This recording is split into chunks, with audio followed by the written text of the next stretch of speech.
ये कहानी है एक रामपुर गांव की, जिसमें एक गरीब व्यक्ति हरिया और अपनी पत्नी और एक बूढ़ी माँ के साथ रहता था। हरिया बहुत ही ईमानदार और मेहनती इंसान था। वह अपने खेतों में पूरे लगन से काम करता था। होली आने वाली थी। ये त्योहार गरीबों के लिए बहुत ही अभिशाप है। हरिया जैसा गरीब इंसान इस त्योहार का शिकार हो जाते हैं। कुछ ही दिनों में होली आने वाली थी, तो हरिया बहुत ही चिंतित रहने लगा। उसकी पत्नी देखी और बोली, क्या हुआ जी, आप बहुत परेशान लग रहे हो। क्या बताऊं जानकी, होली आने वाली है और हमारे जेब में फूटी कौड़ी नहीं। इस बार लगता है हम जैसे गरीब होली ठीक से नहीं मना पाएंगे। आप परेशान मत होइए, अभी कम से कम 15-20 दिन है ना। आप कहीं पर काम देख लीजिए। जानकी, तुम्हारा बात भी सही है, लेकिन मुझे कोई काम दे तो सही। देखता हूँ कहीं काम मिलता है तो। इतना कहकर हरिया काम की तलाश में निकल जाता है। हरिया सबसे पहले एक किराना दुकान में जाता है। साहब, मैं काम की तलाश में आया हूँ, क्या आपके पास कोई काम है? अभी तो फिलहाल कोई काम नहीं है, जब कोई काम होगा तो बताएंगे। लेकिन हरिया को कोई काम नहीं मिलता है। वो निराशा होकर जाने लगता है। काम की तलाश करते करते शाम हो चुकी थी। हरिया अपने घर की ओर निकल पड़ता है। जैसे ही घर पहुंचता है, उसकी पत्नी जानकी कहती है, क्या हुआ गोलू के पापा, आज भी काम नहीं मिला? हे भगवान, हमारी ही किस्मत में ऐसा पति लिखा था आपने। देखो बहू, आज काम नहीं मिला तो क्या हुआ, कल काम मिल जाएगा। तुम मेरे बेटे को ऐसे मत दुत्कारो, भगवान के घर में देर है। अंधेर नहीं देखना, मेरा बेटा हरिया को अच्छी काम जरूर मिल जाएगा। भगवान उसकी मदद जरूर करेंगे। अगली सुबह हरिया सोकर उठा और फिर से काम के तलाश में निकल पड़ा। हे भगवान, आज कैसे भी करके काम की तलाश करा देना। आज वह भगवान से प्रार्थना कर रहा था कि आज कैसे भी करके काम उसे मिल जाए, नहीं तो आज भी पत्नी से डांट सुनना पड़ेगा। हरिया काम के तलाश में एक जानीपुर गांव में गया। वो पूरा गांव घूम घूम कर काम की खोज किया, लेकिन अभी तक उसे कोई काम नहीं मिला था। फिर वह गांव के एक सेठ के यहाँ जाता है। सेठ जी, क्या आपके पास कोई काम है? सेठ जी, मना मत कीजिएगा, बड़ी उम्मीद से आया हूँ। नहीं भाई, काम नहीं है। मेरे पास 2 नौकर हैं। मेरे पास अब नहीं चाहिए काम करने वाला। नहीं सेठ जी, आप ऐसा मत करो। मैं आपका हर काम पूरी ईमानदारी से करूंगा। आप मेरा विश्वास करो, अगर आप मुझे काम नहीं दोगे तो फिर आज मेरी पत्नी डांटेगी। प्लीज सेठ जी, मुझे कोई तो काम दे दो। अच्छा ठीक है, तुम्हारा काम तुम्हें मालकिन बता देगी। अभी मैं मुखिया जी के यहाँ जा रहा हूँ। और हाँ मालकिन, जो काम कहे तुमसे वो काम तुम ईमानदारी से करोगे। आपका बहुत बहुत धन्यवाद सेठ जी, मैं कभी शिकायत का मौका नहीं दूंगा। हरिया को अब काम मिल चुका था। वह खुशी खुशी घर के अंदर गया। मालकिन, आज से मैं आपका नया नौकर हूं। आप जो कहेंगे वो मैं पूरी मेहनत और ईमानदारी से करूंगा। मालिक बोले है कि आप मुझे काम बताएंगे। मालकिन बोलिए, क्या करना है मुझे? तुम अभी नया हो, इसलिए अभी तुम्हें कोई काम करने की जरूरत नहीं है। मैं तुम्हें कल से काम बता दूंगी। आज तुम अपने घर जाओ और 10 बजे टाइम से काम पर आ जाना। ठीक है मालकिन, आप जैसा कहें। इतना कहकर हरिया घर की ओर चल देता है। हरिया जैसे ही घर पहुंचता है, उसकी पत्नी जानकी कहती है, क्या हुआ गोलू के पापा, आज भी काम नहीं मिला? हे भगवान, अब मैं क्या करूं? घर में दाल चावल भी खत्म हो गया है और इनको कोई फिक्र ही नहीं है। हे भगवान, अब तो तू ही सहारा है। बस करो जानकी, पहले मेरी बात तो सुनो। क्या सुनूं? यही कि आपको फिर से काम नहीं मिला और आप फिर कहेंगे कि कल मिल जाएगा। नहीं जानकी, आज मैं बहुत अच्छा काम ढूंढ लिया हूँ और मुझे कल से काम पर भी जाना है। ये तो बहुत अच्छी बात है। जानकी, मालिक और मालिकिन बहुत ही अच्छे हैं। उन्होंने कहा है कि कल से काम पर आने को। अब देखना जानकी, मैं इतना मेहनत करूंगा कि मालिक को मौका ही नहीं दूंगा बोलने का। आपको काम मिल गया, मैं बहुत खुश हूँ। मुझे माफ कर दो, मैंने आपकी बात सुने बगैर ही आपको इतना भला बुरा कह दिया। मुझे माफ कर दो। कोई बात नहीं जानकी, तुम खुश हो, मेरे लिए इतना ही काफी है।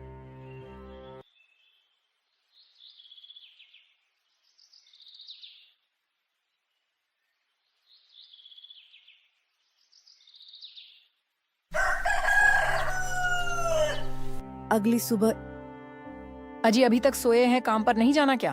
देखो तो सूरज सर पे चला आ रहा है, उठो जल्दी। इतना बोलने के बाद हरिया उठता है। अरे जानकी, कितना अच्छा सपना देख रहा था तुमने, उठा दिया। लेकिन वो भी अच्छा किया, अगर काम पर जाने में लेट हो जाता तो नौकरी से हाथ भी धो बैठता। चलिए चलिए, सपना मत देखिए, जाइए हाथ मुंह धोकर नाश्ता कीजिए और काम पर जाइए, नहीं तो मालिक गुस्सा करेंगे। हाँ जानकी, तुम सही कह रही हो। फिर हरिया नाश्ता करके काम पर जाने लगता है।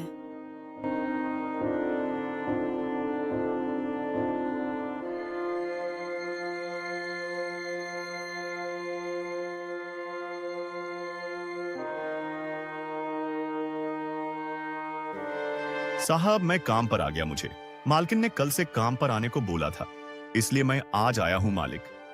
अच्छा आ गए तुम, आओ आओ। मैं कल तुमसे तुम्हारा नाम नहीं पूछा था, तुम्हारा नाम क्या है?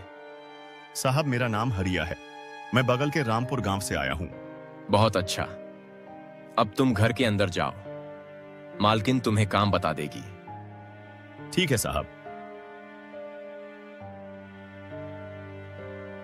मालकिन, मैं आ गया, आप जल्दी से मेरा काम बता दो, मैं उसे फटाफट कर देता हूँ। ठीक है, सबसे पहले तुम बाजार जाओ और फल और अबीर रंग लेकर आओ। होली नजदीक आ रही है ना, इसलिए मुझे सारी तैयारी करनी है। ठीक है मालकिन, मैं अभी जाता हूँ और सारा सामान लेकर आता हूँ। हरिया सामान लाने के लिए बाजार की ओर निकल पड़ता है। हरिया जैसे ही बाजार पहुंचता है, वो एक फल के दुकान पर जाता है। भैया, ये संतरा 1 किलो और केला 1 दर्जन देना जरा, और ये सारे फल में से आधा आधा किलो दे देना। और हाँ भैया, ये रंग और अबीर कहाँ मिलेगा, बताना जरा। रंग और अबीर वहां चरमुहानी पर एक महेंद्र पेंट स्टोर लिखा होगा, आप वहां से ले लेना। भैया 6 पैकेट रंग और 4 पैकेट अबीर देना जरा। हरिया रंग अबीर और फल लेकर मालिक के घर जाने लगता है। घर पहुंचकर मालकिन, ये लो आपका सारा सामान मैं ले आया। अरे वाह, तुम इतना जल्दी आ गए, बहुत अच्छा। अब तुम बताओ कि तुम्हारा कितना पैसा हुआ। मालकिन, आप जितना देंगे मैं खुशी खुशी रख लूंगा। ठीक है, ये लो और घर जाओ, कल फिर टाइम से आ जाना। ठीक है मालकिन। हरिया आज बहुत खुश था, क्योंकि आज उसका काम की पहली कमाई थी। हरिया खुशी खुशी घर जाता है। जैसे ही घर पहुंचता है, उसकी पत्नी बोलती है, आप आ गए जी, देखिए ना, हमारे गोलू को बहुत जोर तबीयत खराब हो गया है, मेरा बहुत दिल घबरा रहा है। जी, आप जब से काम करने गए हैं तब से मेरा बच्चा खाना का एक नेवाला भी नहीं खाया है। मेरा बहुत दिल घबरा रहा है, मेरा एक ही बेटा है, उसे कुछ नहीं होना चाहिए। हे भगवान, आप मेरे साथ ऐसा कैसे कर सकते हैं? अरे जानकी, ये क्या कह रही हो तुम? गोलू को कैसे तबीयत खराब हो गया? चलो जल्दी, मुझे मेरे बेटे गोलू के पास ले चलो। गोलू को अचानक तबीयत खराब हो गया था। ये सुनकर हरिया बहुत ही घबरा गया था। अरे बेटा हरिया, देखो ना हमारे पोते को क्या हो गया, इसका पूरा देह तप रहा है, लगता है इसे बहुत ज्यादा बुखार हो गया है। माँ, मैं अभी देखता हूँ क्या हुआ है तुम्हें जानकी। हमें गोलू को डॉक्टर के यहाँ ले जाना होगा, हमारा एक ही बेटा है, इसको कुछ नहीं होना चाहिए। सुनिए जी, हमारे पास पैसे नहीं है, हम कैसे डॉक्टर के यहाँ इसको ले जा सकते हैं? हरिया और जानकी के बीच एक संकट आ चुकी थी। अब ये होली मनाएंगे या अपने बेटे का इलाज कराएंगे? इनके आगे एक बहुत बड़ी दुविधा आ चुकी थी। जानकी, मैं अभी मालिक के यहाँ से 200 रुपए कमा कर आया हूँ, उसी पैसे से गोलू का इलाज कराते हैं। फिर ये हॉस्पिटल ले जाने का निर्णय लेते हैं। डॉक्टर साहब, मेरे बेटे को पता नहीं क्या हो गया है, आप देखकर बताइए ना, मेरा तो दिल घबरा रहा है।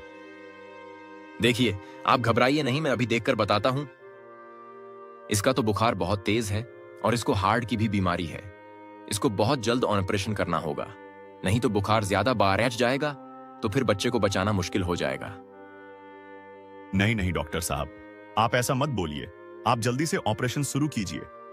लेकिन इसके लिए आपको 2000 रुपए जमा करना होगा।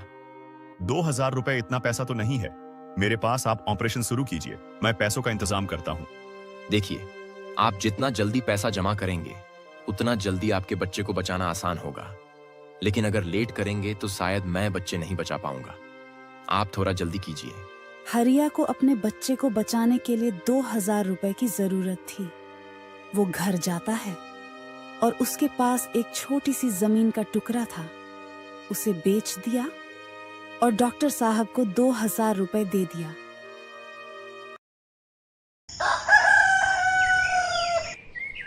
कुछ ही दिनों में गोलू बिल्कुल भी ठीक हो गया। तीनों लोग खुशी खुशी घर की ओर चल देते हैं। घर पहुंचते ही गोलू बोलता है, पापा कल होली है ना, क्या आप मेरे लिए नए नए कपड़े और रंग अबीर और फुचकारी लाए हैं? पापा, मैं भी अपने दोस्त के साथ होली खेलूंगा। लेकिन हरिया के पास ना तो पैसे थे और ना ही अब जमीन बचा था। वो अपने बेटे को दिलासा देने के अलावा और क्या कर भी सकता था। बेचारा हरिया के यहाँ इस बार होली नहीं मनाई जाती है। गरीबी का यही नियम है। एक मुसीबत आया जहाँ सारा पैसा खत्म हो जाता है। चाह के भी हरिया कुछ नहीं कर सकता था। तो दोस्तों, आपको ये कहानी कैसी लगी? कमेंट में अपनी राय जरूर दें। Thanks my all YouTube family.